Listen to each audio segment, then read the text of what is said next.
Hello, it is Foundation Friday, November 8th, 2019. Steve Sipress here. And,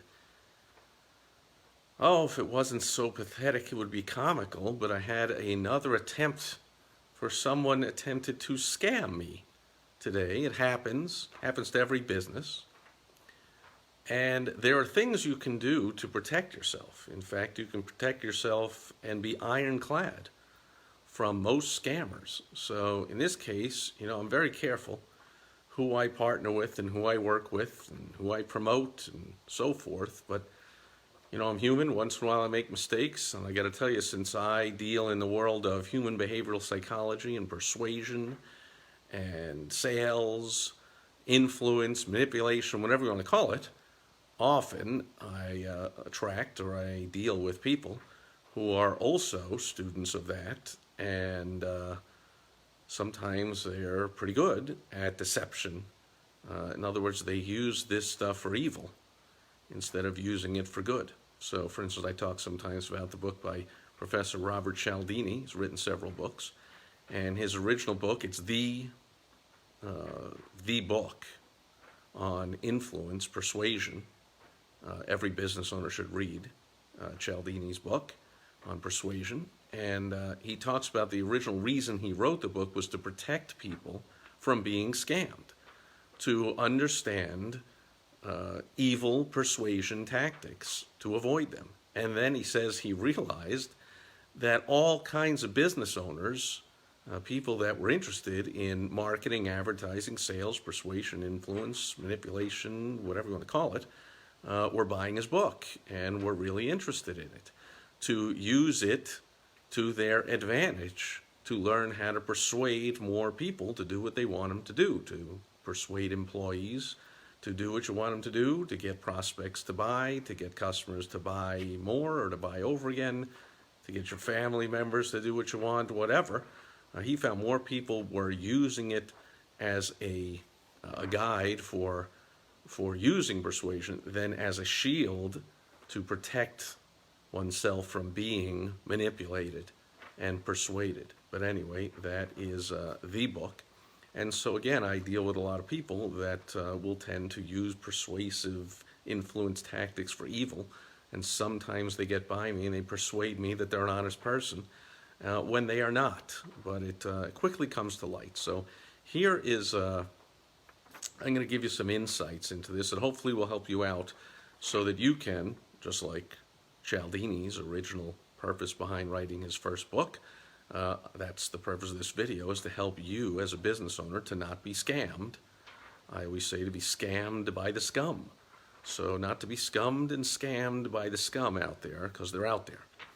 And so, one thing you want to do, and I put it in the title of this video, is without this, you are vulnerable. With it, you are golden, is an ironclad agreement. So I've had the same agreement for at least over 10 years, since I paid a few $100 to an attorney and wrote up an ironclad agreement that all of my clients, partners, everybody signs, and I've never lost a single case in any dispute, ever. So that would have to be worth a few $100, would it not? So number one, invest a few $100. It will save you a lot of time and trouble. And get an attorney to write you up an ironclad agreement that you have anyone you do business with, you have them sign the thing. This one is 7 brief, simple paragraphs on one piece of paper. That's it. 7 paragraphs. So now you pay an attorney a few $100, and it's not like, ooh, just for 7 paragraphs. I'm paying him to have a shield against being scammed by the scammers. And so what happens is, here's a little insight into the game. I accept credit card payments from clients, for instance, and the scammers, once in a while, gets past my antenna, despite red flags and whatever, or just because I have a soft spot for entrepreneurs, and I feel like taking them on anyway, and I know I can make them so much money so quickly that they shouldn't have any problem paying me. But often that's one of the issues, is I make them so much money so quickly I've had this happen before, that they say, oh, I don't need him anymore, and I put things into place and put some systems in place and give them the one piece of advice, take the one word out of their sales script and put the one thing in that changes everything. And they're like, I don't need this guy anymore. I'm just going to be a scum and I'm going to scam them and stop paying. But here's the deal. Again, I have the ironclad agreement. So, people will once in a while try and call their credit card company and make up all kinds of stories. They're always interesting. Again, if it wasn't pathetic, they'd be funny. But the scammers go to great lengths to make up all kinds of scams. Here's the deal. Credit card companies are on to them. If you're one of the scammers, the credit card companies are on to you. Okay, so I have a guy at my credit card processor that I've been with for who knows how long, years and years and years, at least well over 10 years. And any time that a scammer attempts to scam me, I just let him know. I don't even have to fill out the forms. I just tell him a few things. I do email him. I scan and email a copy of the signed agreement. He's seen it all the time. He knows the agreement, has it on file. Here it is again. They signed it. He knows it in and out.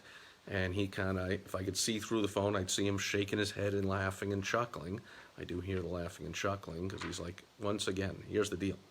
The credit card companies are almost always, by default, they are always on the side of the merchant. You, business owner, are the client of your merchant processor, right? I process hundreds of thousands, millions of dollars through my processor over the years, over, more than a decade. Gary is here, good seeing you. So I put millions of dollars through their processing. I am their client. I'm a really good client. But again, you want to have the written agreement to make it easier for you and easier for them to help you out, to deal with the situation properly, right? Without this, then, you've got to tell a story and, well, this, and they'll say this, and they're still on your side, and they know scammers abound. And they say, they're always on the side of the merchant. This is no matter who the merchant processor is. So it'd be really tough for a merchant to lose a case. You really have to not deliver the goods or deliver them and they arrive broken and you don't replace them or give the money back or something really egregious. But in my case, as a consultant, in this case, somebody just decided to scam me out of not paying me even though I had an ironclad signed agreement. This person was extra stupid on top of being a criminal and being a dishonest thief and a scum, actually sent text messages. Good seeing you too, Gary. Text message to both me and my beautiful wife, Michelle, so now I have it in writing, and I send that along to my guy at my dispute resolution center, my merchant processing. In writing, I have it that the reason she decided to renege on the contract is she decided to buy a new car instead. Actually put that in writing. Last I checked, it certainly isn't in my agreement, and I'm pretty sure it isn't in any merchant processor's agreement or thought anywhere in any case that a valid reason to renege on a contract is because you decide to buy something else instead. Not that I did anything wrong. In fact, also this person posted on my social media about how happy she was with my consulting and how great I am. So this person since deleted the post as if like, I don't have a copy of it. And so, but that's another thing you want to do. You want to have an ironclad agreement, and anytime someone sends you something, an email, you save it. Text message, you save it. They put a post on your social media or record a video or something, you save it.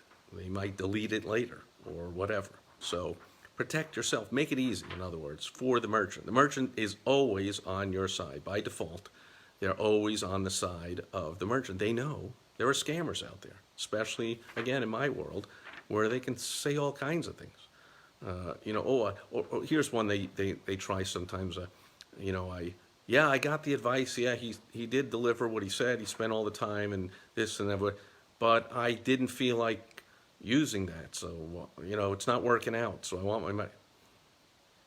Last I checked, not working out is not in my ironclad agreement, and the merchant processor doesn't care about that anyway. Somebody signed an agreement They agreed to pay. I agreed to deliver services. They don't get to just suddenly say, "Oh, I wanted to buy a new car instead."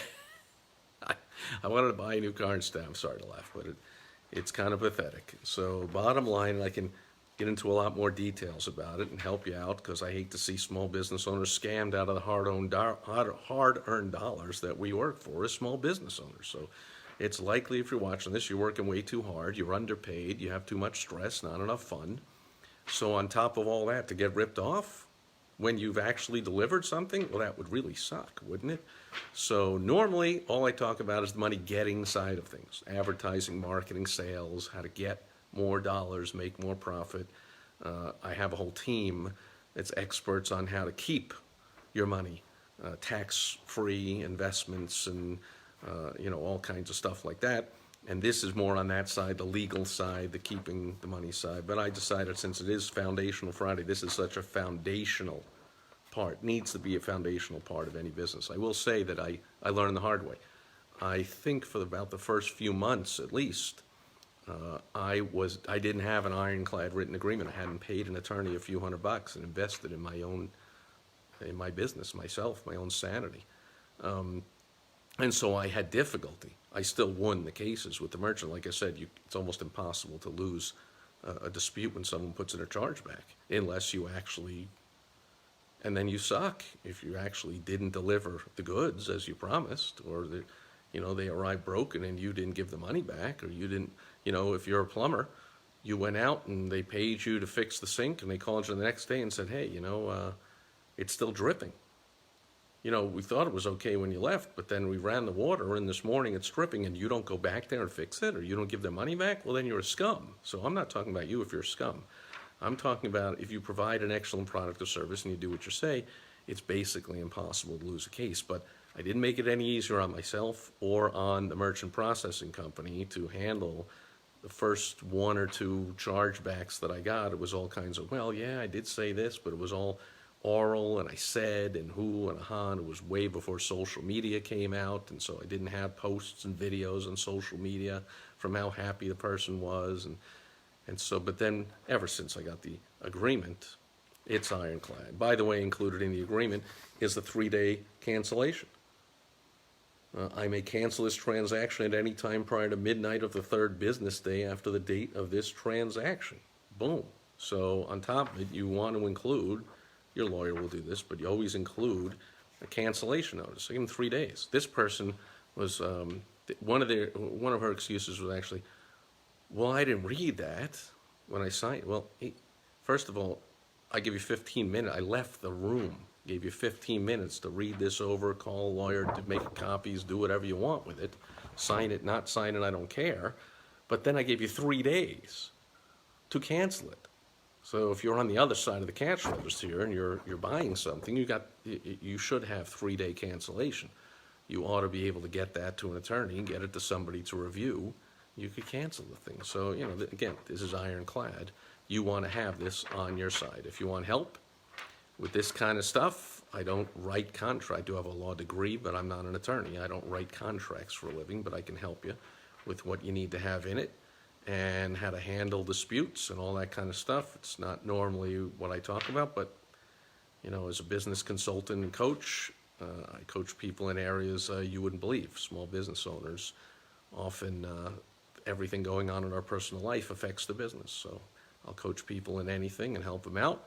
If you want help with this or anything else that's got to do with making more money, having less stress, having more fun in your business, you know where to go? helpfromsteve.com. That's where I will help you out. That'll do it for Foundation Friday. Good to see you, Gary. Anyone else watching, leave a comment below. I always respond when appropriate, and I'll be back tomorrow on Social Media Saturday. I will see you then. Bye-bye.